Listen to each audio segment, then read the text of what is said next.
Olá pessoal, aqui o pastor Lorival e vamos em nossa sequência a respeito da história da salvação. Hoje, a parte 3.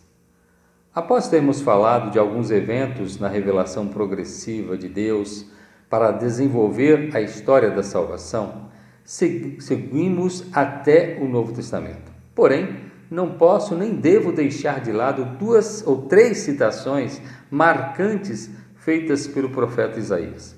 Inclusive, o livro escrito pelo profeta Isaías é considerado como o Evangelho do Antigo Testamento. Tal a profundidade nas revelações sobre o descendente da mulher e sua missão. Desejo me deter um pouco no que o Eterno revelou ao profeta nos capítulo 9, capítulo 7 e capítulo 53 de seu livro. No capítulo 9, ele faz uma descrição tanto do estado em que se encontrava a nação israelita quanto o mundo. O mundo de trevas dominava, o mundo e a desesperança reinando. Porém, a promessa há tanto tempo feita pelo Eterno estava prestes a se cumprir. Sim, um menino nasceria, não uma criança qualquer, mas sim uma pessoa digna, cujas características e atributos ficariam evidenciados. Seu nome será maravilhoso, conselheiro, Deus forte, Pai da eternidade, príncipe da paz. Isaías capítulo 9, versículo 6. Características próprias do Emanuel, Deus conosco, está lá em Isaías 7,14, que faz uma citação do nascimento de Jesus de Nazaré de forma sobrenatural. No entanto, o seu povo o rejeitaria. Isaías 9,13 fala sobre isso. Mesmo assim, ele cumprirá a sua missão já estabelecida. Já em Isaías 53, vemos uma descrição impressionante e precisa sobre o sofrimento do Messias, descendente da mulher. A riqueza de detalhes é algo singular. Fala do desprezo dos israelitas para com ele, fala de seu sofrimento, fala de sua opção por cumprir o que lhe teria sido designado, fala do objetivo do Eterno para fazer cumprir o que havia pré-estabelecido e, por fim, do triunfo do descendente da mulher e sua vitória final. Mas detalharei melhor na sequência desse vídeo ao falar sobre o Novo Testamento. É exatamente nos quatro evangelhos que vemos o cumprimento de tudo que a respeito do descendente foi escrito. Jesus de Nazaré nasceu de maneira sobrenatural, como predito pelo profeta Isaías. Lucas narra com primazia todo o enredo, desde o aparecimento do anjo para falar à futura mamãe que de seu ventre nasceria o Salvador da humanidade. Ela era apenas uma adolescente, cheia de fé no Eterno e procurava viver de forma digna, honrando ao Senhor. O texto de Lucas 2 narra como foi o encontro de Maria com o anjo. Ele afirma ser ela uma pessoa agraciada. Em outras palavras, a graça do Altíssimo preencheu a vida de Maria. Ali estava a serva do Senhor que recebeu uma porção da graça divina a fim de cumprir os desígnios do Senhor. Ela seria um canal de bênção para a humanidade. Jesus foi concebido pelo Espírito Santo, lá em Lucas 1:35, no ventre de Maria. Ela não seria apenas uma barriga de aluguel, mas milagrosamente a semente divina foi implantada em Maria para que houvesse a junção com a semente humana, fazendo com que o homem Jesus, ao ser concebido, tivesse 100% de características humanas e 100% de características divinas. Você pode questionar, mas isso é impossível. De fato, para o ser humano é impossível, mas para Deus tudo é possível.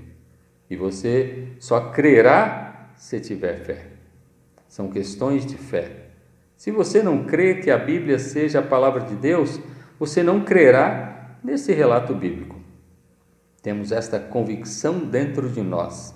Jesus nasceu, cresceu e cumpriu tudo que nele havia sido escrito, tudo que dele havia sido escrito.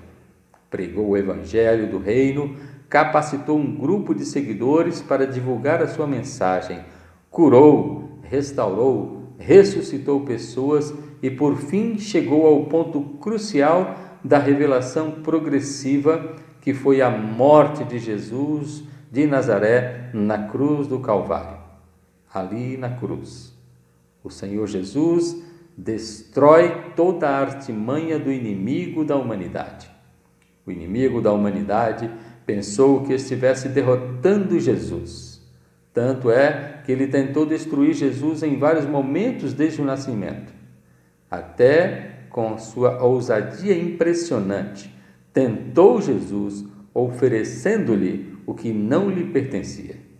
Jesus venceu todas as tentações, todas as perseguições e provocações, até mesmo de seu próprio povo. Tudo para cumprir a missão que lhe foi designada. Jesus morreu na cruz. Seu sofrimento foi para cumprir de forma cabal, de forma total, a promessa do Altíssimo para com a humanidade perdida, para que fosse achada e resgatada da morte eterna. O salário do pecado é a morte, mas Jesus de Nazaré veio para pagar o escrito da dívida. Na morte de Jesus, o pecado de toda a humanidade, cometido em todos os tempos, estava sendo perdoado. Mas preciso fazer um esclarecimento que é de suma importância. O texto bíblico de João, capítulo 3, justamente no diálogo de Jesus de Nazaré com Nicodemos, um dos doutores da lei mosaica, mas que entendia pouco ou quase nada a respeito do reino de Deus. Esse texto mostra que existem critérios para a eficácia do perdão à humanidade decaída. Primeiro, o texto mostra que Deus amou o mundo de maneira ampla e total. O amor de Deus para com a humanidade é impressionante. Segundo, o texto mostra, a partir do capítulo 3, 15 a 18, que o Altíssimo deu o seu Filho unigênito como sacrifício para que todo aquele que nele crê não seja condenado. Todo aquele que nele crê não seja condenado. Sai do geral, amou o mundo, abrangendo todos os seres humanos da face da terra, mas esse amor se torna particularmente eficaz somente para os que nele creem, ou seja, aqueles que creem em Jesus de Nazaré, para assim receberem a vida eterna.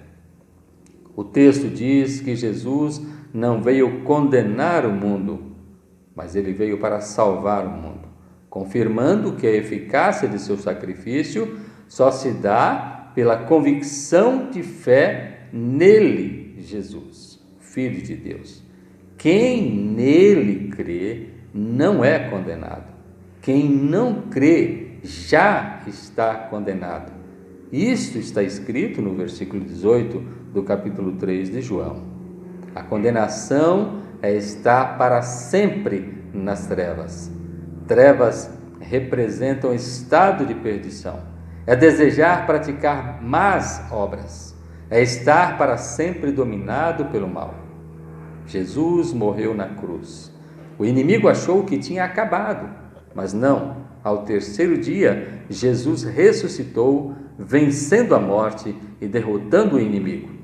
A maior vitória de todos os tempos, mostrando o que acontecerá a todos os que creem nele e o aceitarem como seu Salvador pessoal.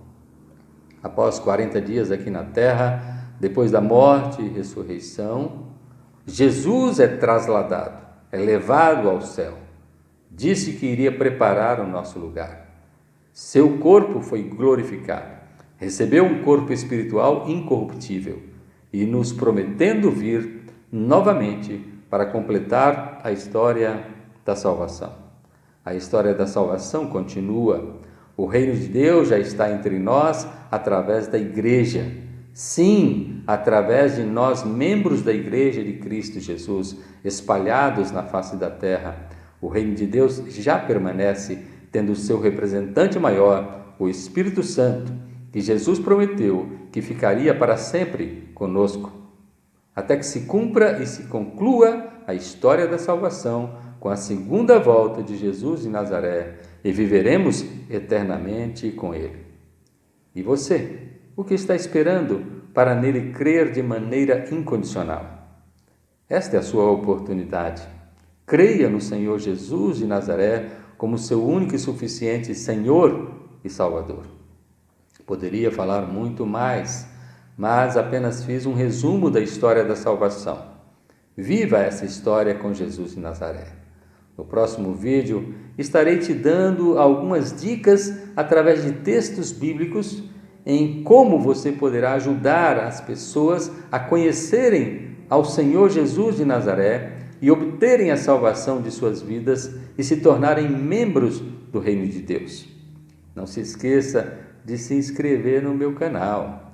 Se você gosta de evangelizar, escrevi um livro chamado O Dia em que a Morte Morreu, em que, através de uma linguagem simples, conto a história da salvação. O link estará na descrição no YouTube. Aqui, Pastor Lourival. Que o Senhor te abençoe ricamente.